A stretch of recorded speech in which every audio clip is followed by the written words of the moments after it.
रोज की तरह अन्वेषणी ब्लॉग में सबका हार्दिक स्वागत है। सबके मंगल भोग की कामना के साथ श्रीमद् भागवत के अनेक चरित्रों का रहस्यमय वर्णन करते हुए मुनि वेद व्यास जी ने भागवत कथा का जो वास्तविक वर्णन किया है, रहस्यमय वर्णन किया है, यह हमारी चेतना को और हमारे मन मंदिर को किस प्रकार से प्रेरणा के भावों से संचित करता है। तो आज के प्रसंग में दोस्तों प्रेचेताऊं यानी राजा पृथु के वंशज जो प्रचेता थे को नारद जी ने क्या उपदेश दिया, उनको परम पद का क्या लाभ। तो इस संबंध में मैत्रेय जी विदुर जी से कहते हैं कि 10 लाख वर्ष बीत जाने पर जब प्रचेताओं को यानी पृथु के वंशजों को विवेक हुआ तब उन्हें भगवान के वाक्यों की याद आई और वे अपनी भार्या यानी मरीषा के पुत्र के पास छोड़कर तुरंत घर से निकल गए। वह वहाँ पहुँच गए और जहाँ जाजली मुनि ने सिद्धि प्राप्त की थी, अष्ट सिद्धि, और यही उन्होंने प्राण मन वाणी और दृष्टि को वश में किया था तथा शरीर को निश्चेष्ट स्थिर और सीधा रखते हुए आसन को जीतकर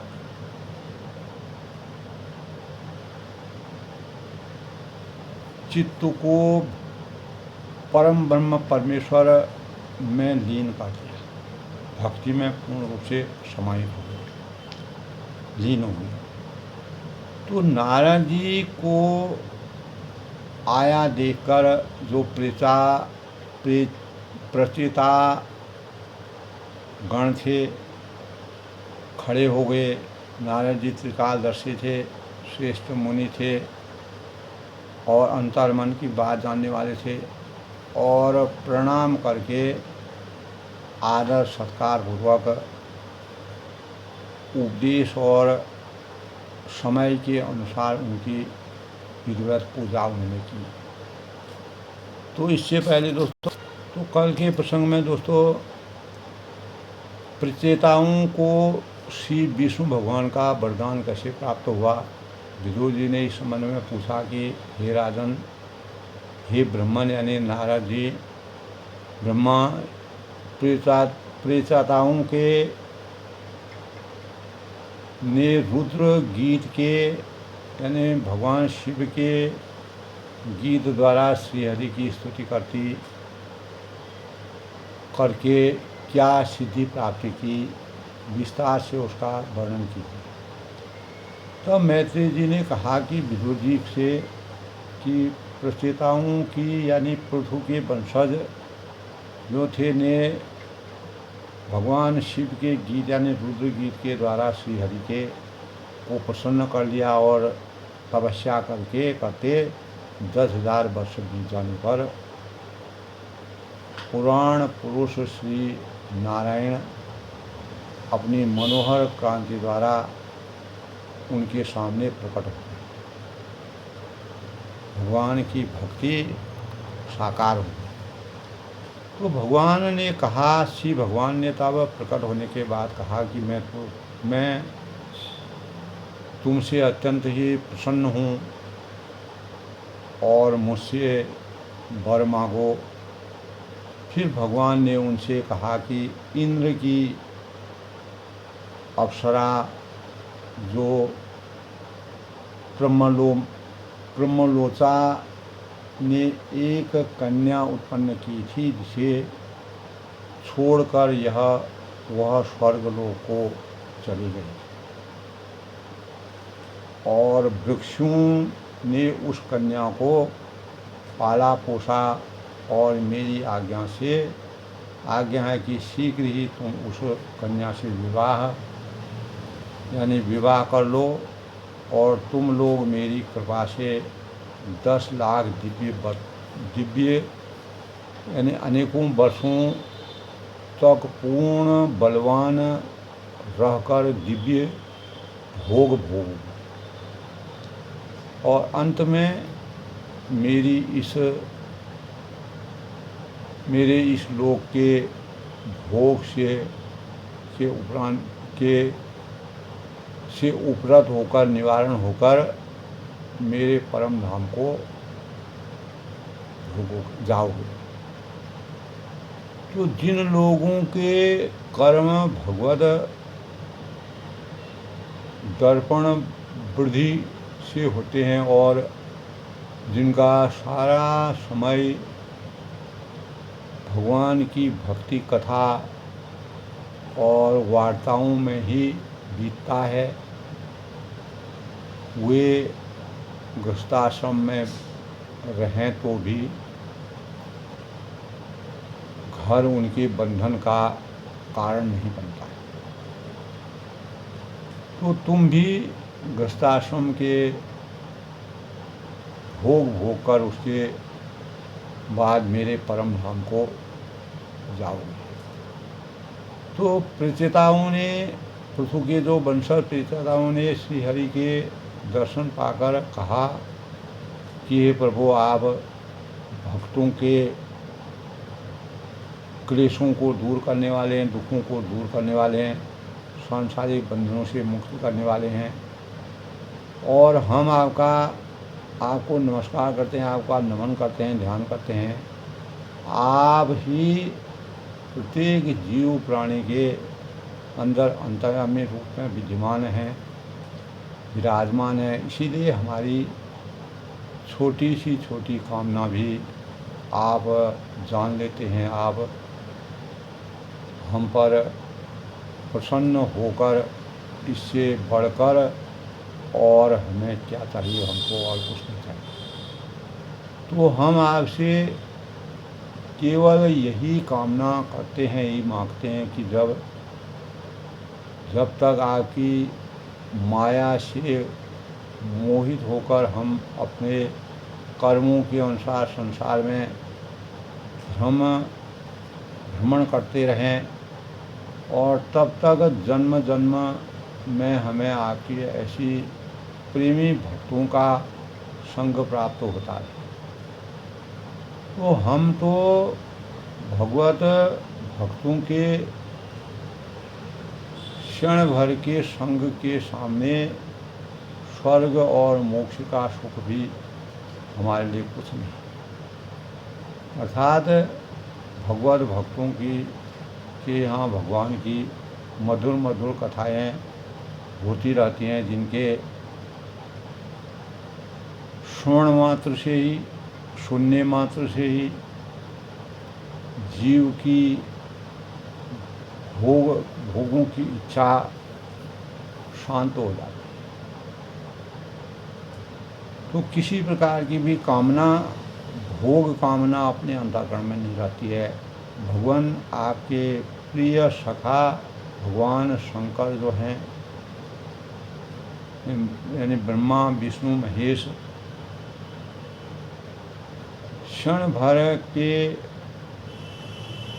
समागम से ही आज हमें आपके साक्षात दर्शन हुए हैं। हम आपका यशोगान करते रहें, ऐसी हमारी मनोकामना है। तो प्रेताओं ने, पृथु के वंशज जो प्रेता प्रचेता थे कि इस प्रकार स्तुति करने से, ध्यान करने से, मनन करने से, चिंतन करने से श्री भगवान प्रसन्न हुए और वर देकर वह चले गए। इसके बाद प्रचेताओं ने समुद्र के जल से बाहर निकलकर देखा कि सारी पृथ्वी का जो है ऊंचे ऊंचे वृक्षों,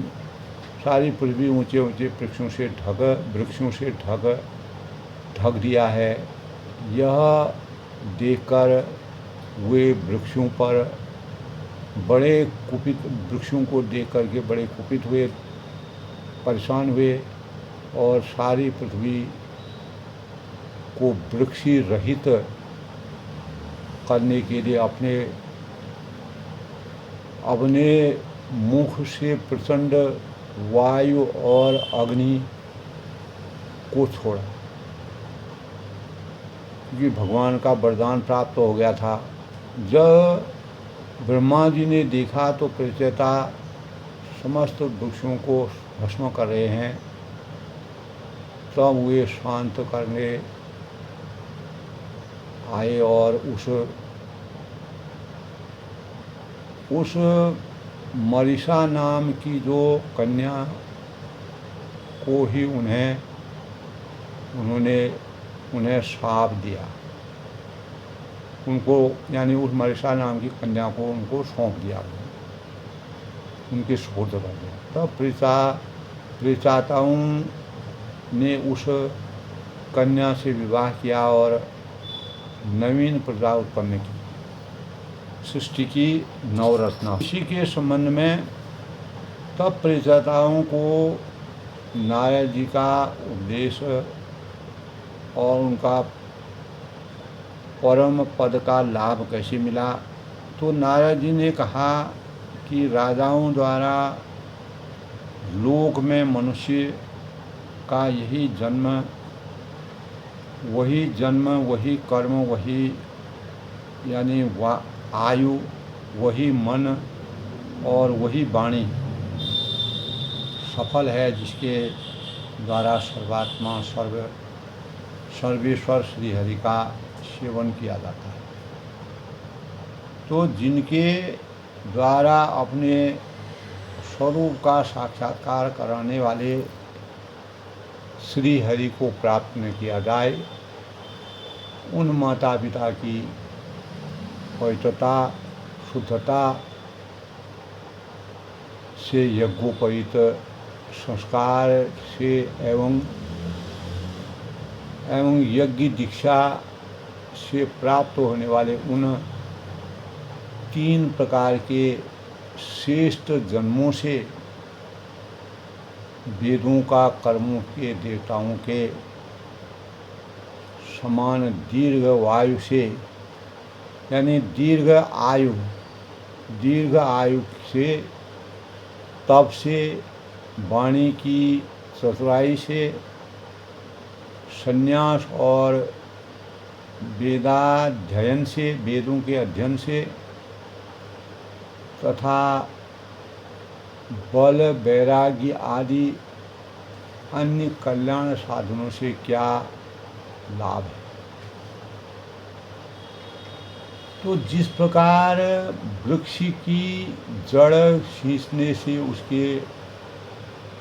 उसके जो तने होते हैं, शाखाएं होती हैं, उपशाखाएं होती हैं आदि सभी का पोषण हो जाता है, और जैसे भोजन द्वारा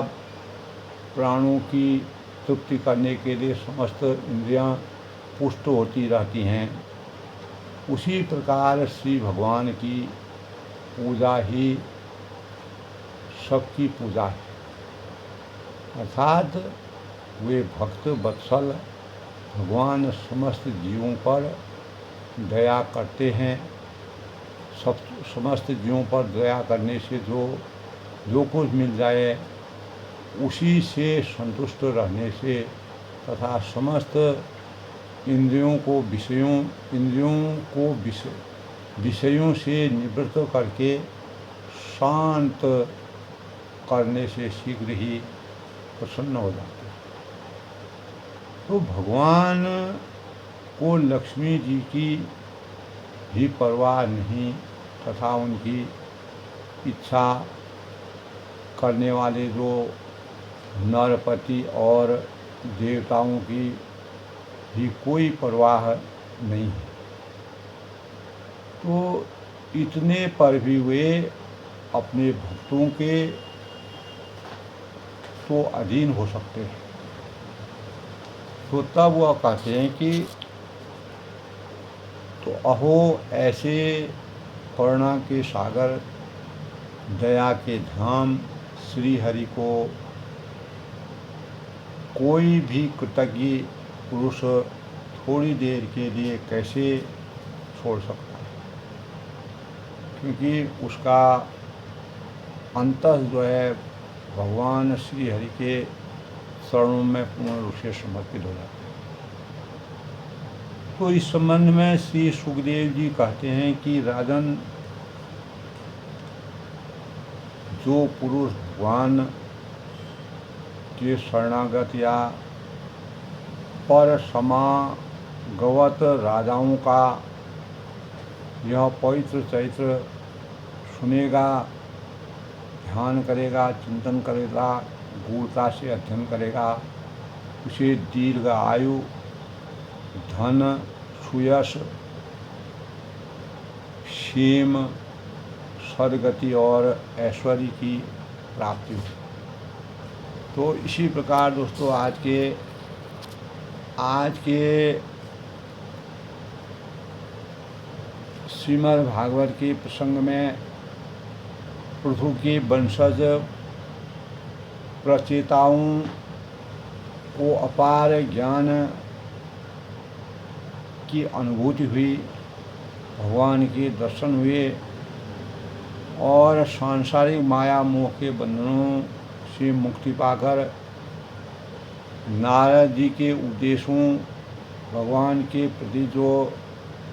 नारद जी का साकार स्वरूप था, उनके उपदेशों से ज्ञानित होकर के ज्ञान प्राप्त करके मन से, वचन से,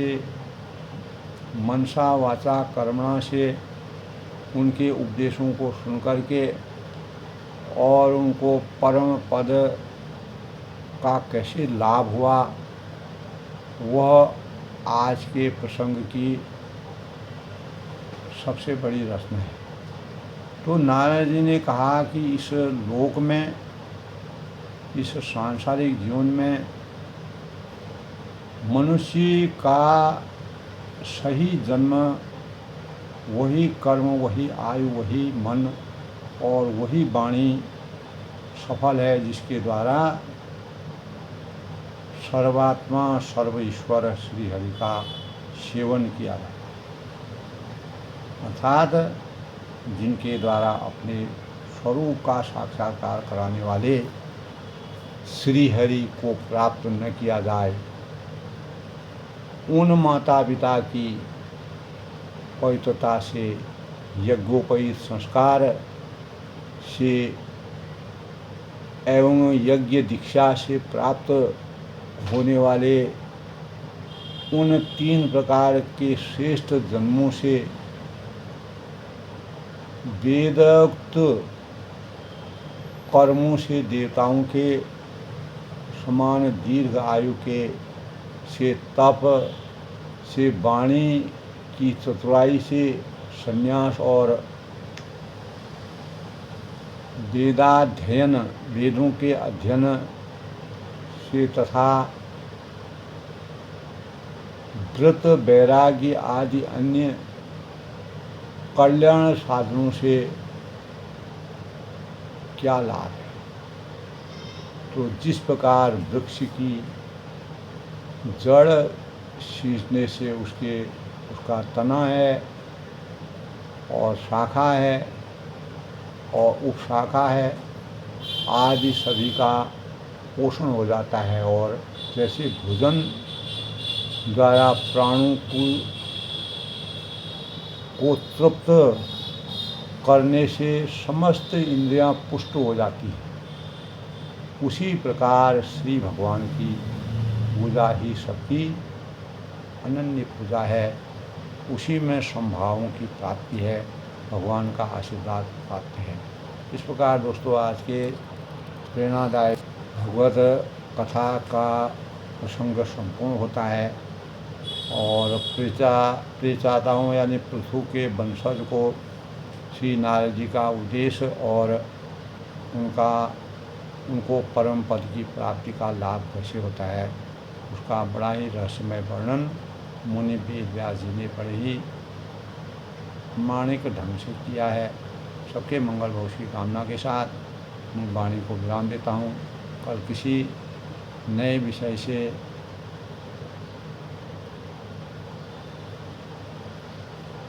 शुरुआत होगी, तब तक सबका अभिनंदन, सबका स्वागत।